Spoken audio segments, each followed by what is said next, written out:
This program is made possible by the support of Delta Dental, Quick Trip, Marshfield Clinic Health System, Wisconsin Counties Association, Wisconsin Hospital Association. Watch WisconsinEye on Spectrum Channels 995 and 363 and at wiseye.org.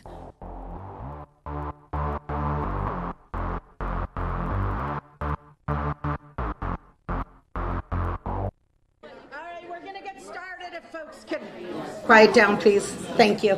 We love the turnout, so thank you so much. We were just waiting on one of our speakers, but we're going to adjust the lineup a little bit and make this work, and she should be up here in just a second.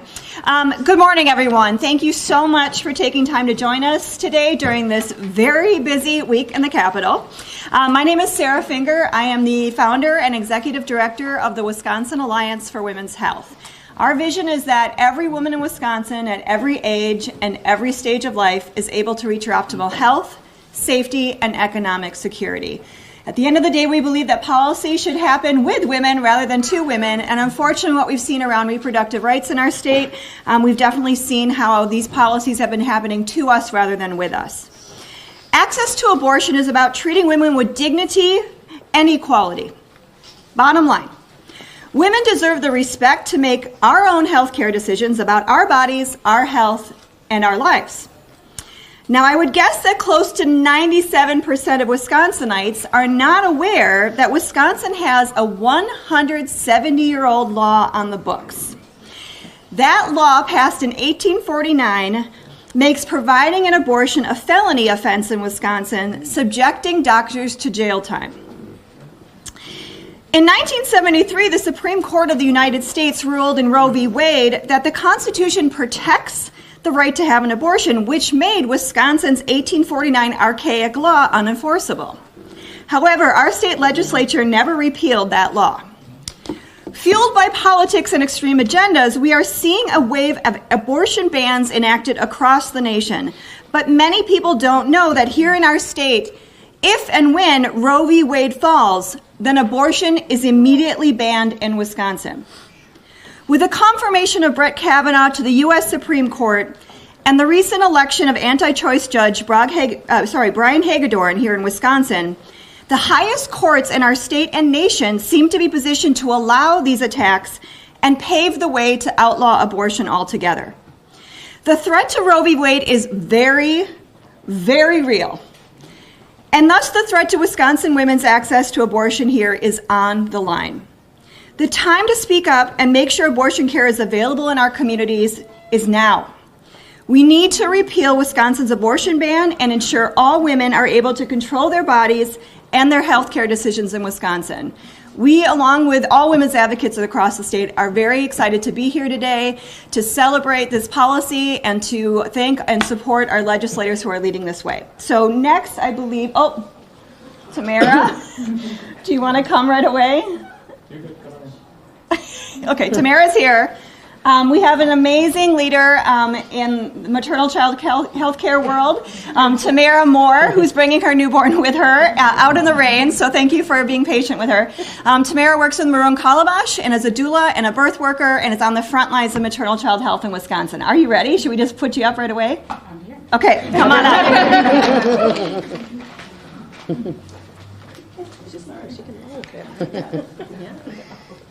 Like a mother, yes, roll. Good morning. Yes, like a mother. Life happens like that, and I just have to bring my baby with us. But that's what this work looks like. When laws and the community support families and support mothers, we should be able to show up wherever we need to show up with our babies in our hand, on our laps, or on our breast. So that's what we want Wisconsin to look like, and I think that the power to the people should be able to dictate that. So I want to say that laws that ban abortions and criminalize abortions effectively make it more difficult for the people that I serve, but definitely do not erase the fact that there is a need for people to have access to this type of care.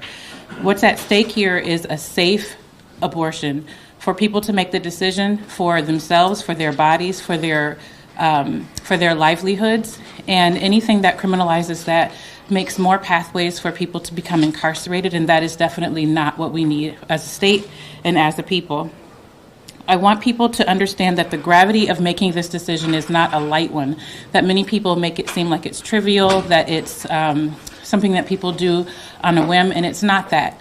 So I think that this law, this 170-year-old law, needs to be repealed now. I think that people need to understand that more people going into prisons for being mothers, for having decisions that they need to make, is not where Wisconsin needs to go. It's not where we as a people need to go. It needs to be repealed today.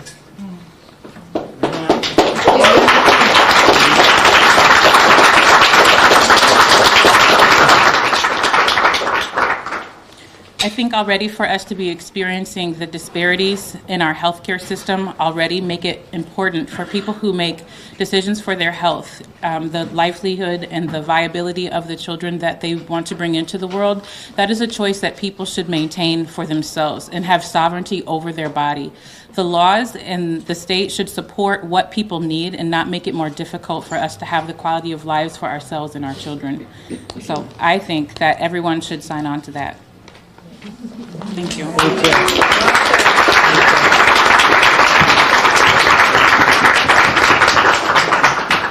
Thank you, Tamara. I'm State Representative Jocasta Zamaripa, and I'm honored to be here today. Women of color already face rampant inequality, which will only be exacerbated if they cannot control their reproductive health. For those with means, a ban on abortion does not mean that they cannot obtain an abortion. They can simply travel to another state or country where it is accessible. Those with the least amount of power among us are disproportionately affected, and that unfortunately means worse outcomes for women of color. Black and Hispanic women are more likely to experience unintended pregnancies than their white counterparts. The Guttmacher Institute explains that the differences in abortion rates by race and ethnicity are due to gaps in access to affordable health care and contraception, as well as other factors tied to the country's history of racism and discrimination. Among U.S. abortion patients, 75% are poor or low income, including the 49% who live below the federal poverty level. In nearly all aspects of reproductive health, women of color face poorer health outcomes than their white counterparts, from maternal mortality rates to endometrial and cervical cancer.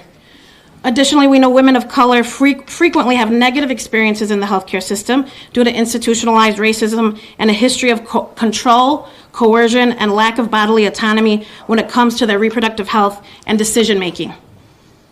A majority of women of color believe it is extremely important for women to have complete authority to make decisions about their bodies and their lives. Furthermore, 9 in 10 women of color believe that being able to control if, when, and how to have children produces both individual and societal benefits. It's called reproductive justice. I came into office to represent all people, and I ask my colleagues, Republican and Democrat, to do the same.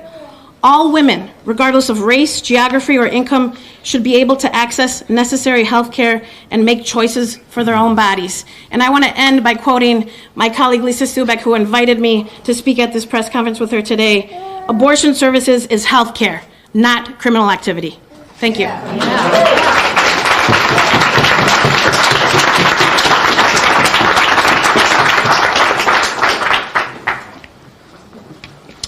Well, good morning. I'd like to thank Representative Subeck for the privilege of being here and being able to provide some information from the standpoint of a provider.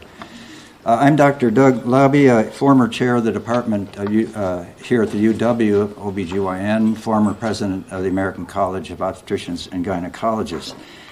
I've been an abortion provider since 9 months after Roe was passed. The fall of 1973, in Iowa City, Iowa, we were set up to start our first clinic there as in the faculty practice at the University of Iowa. In my 45 years as a physician, I've always practiced patient-centered care. It's my ethical and legal obligation to provide patients with the highest standard of care and information that they need to make whatever decisions they think is best regarding their own health care and lives. Banning abortion in Wisconsin is not in the best interest of our patients. Let's take a moment to reflect on the world when this law was enacted. Medicine in the mid-1800s would not be recognizable today The law was passed about 100 years before rudimentary pregnancy tests were even available, 106 years before the first polio vaccination, and 79 years before the discovery of penicillin. We do not practice in the same manner as 1849, and our current laws need to reflect this. From a clinical perspective, our patients deserve the right to make their own health care decisions based on what is best for their own health and well-being. Patients should be provided with a full spectrum of options by their doctor, including access to abortion care. Healthcare professionals shouldn't face prison time for providing our patients with the care that they need. On a more personal note, my years of practice have taught me to approach my work and the care that I provide for my patients with a sense of humility and respect. The attitude is grounded in the reality that all of us eventually will face unexpected decisions about our own health. I believe our state laws should be based on the value that our society should respect women to make these personal decisions without political interference. Yes. And further, an unscripted comment, this access to comprehensive reproductive health care, including abortion, has so much more to do than performing a procedure or handing out some pills. It has to do with fairness, it has to do with equity, it has to do with self-determination, and it has to do with privacy. So, thank you.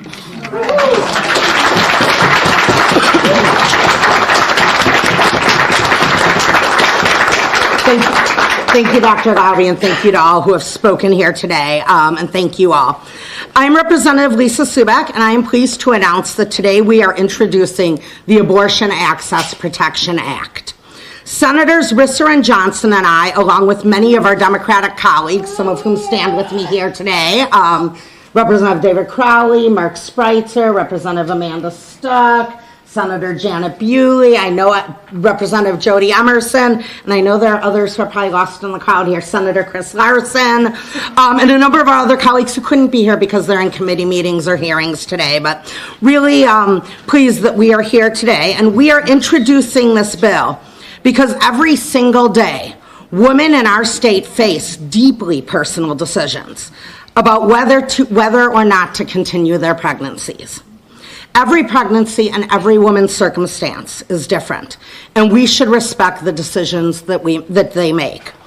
Anti-abortion Republicans who have been working for years to dismantle access to abortion care, one new restriction at a time, are now rushing through a whole wave of new abortion bans in hopes of overturning Roe v. Wade. Since January alone, 6 states have passed near total or total bans on abortion, including a recent one in Alabama, where the governor signed into law a ban that could subject women to being prosecuted and subject physicians to up to 99 years in prison. Given the recent appointment of anti-abortion Justice Brett Kavanaugh to the Supreme Court, and given the president's stated commitment to appointing more anti-abortion justices who would overturn Roe v. Wade, as well as the recent actions in states like Alabama, the threat to safe and legal access to abortion care is the greatest it has been since Roe was decided in 1973. Wisconsin has a criminal abortion ban on our books, as you heard from some of the other speakers, that has been in place since 1849. That law would subject doctors who provide an abortion to felony convictions and up to 6 years in prison and additional fines for providing what is a safe and common health care procedure. Anti-abortion Republicans want to enforce that law, and Roe v. Wade is the only thing standing in their way. We are now witnessing a coordinated campaign to ban abortion outright in the United States. We need to make sure that Wisconsin women can make our own personal health care decisions based on what is best for our own health and our own well-being without interference from politicians. If Roe v. Wade is overturned, the health and safety of Wisconsin women will be in jeopardy. That is why we must repeal Wisconsin's antiquated and dangerous criminal abortion ban.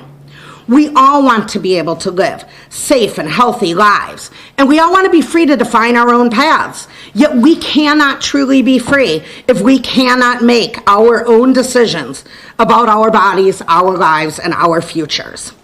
Once someone decides to have an abortion, it should be safe and it should be free from punishment. The Abortion Access Protection Act recognizes that providing abortion is health care, not criminal activity. Yes. Yep. Our bill would modernize Wisconsin's outdated abortion law so that the state treats abortion care like all health care, with regulations that are reflective of current medical standards. As legislators, it is our role to ensure access to safe and affordable health care, not to interfere with private medical decisions. That is why today we are introducing the Abortion Access Protection Act to overturn Wisconsin's criminal abortion ban. At this point, I will open it up to any questions from the media. Rep. Subeck, yes. As you noted, Republicans are pushing for more restrictive abortion measures. They control committees, they control the floor. What makes you think that this measure will go anywhere? You know, it's incumbent upon us to introduce it at this point and to raise this issue. I believe that there are a lot of people in the state who don't even know that if Roe were overturned, abortion would be immediately illegal. I have conversations all the time with folks who say we'd be okay here in Wisconsin, and we wouldn't. So part of this is making sure that people actually know what's on our books. And the fact that Democrats may not control the two houses of the legislature is no reason not to do the right thing, and that's why we're moving forward and doing the right thing.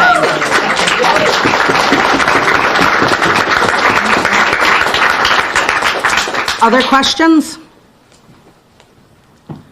All right, well, then I'm going to thank you all for being here. Thank you to our activists who made it out to come and support this bill today. And thank you to my fellow legislators who came and stood with us. Thank you. If you have further questions, feel free to contact my office.